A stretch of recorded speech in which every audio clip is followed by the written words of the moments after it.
Looking to add more control over your AI image prompts? Let me show you how prompt weighting works with Stable Diffusion. I've put an initial prompt here to give us a baseline. You can see that all the elements of this are well balanced and align well with what is in the prompt itself. Prompt weighting allows us to emphasize or downplay certain values. So if I want to make his trench coat larger, I can add a parentheses, a colon, and then a weight. And if I wanted to make the background less important, I could do the same thing.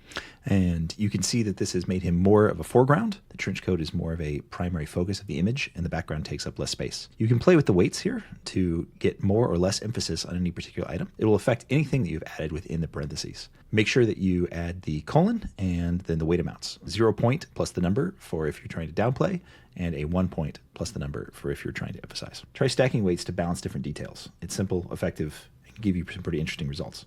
Give it a try yourself and leave some comments down below on how it goes.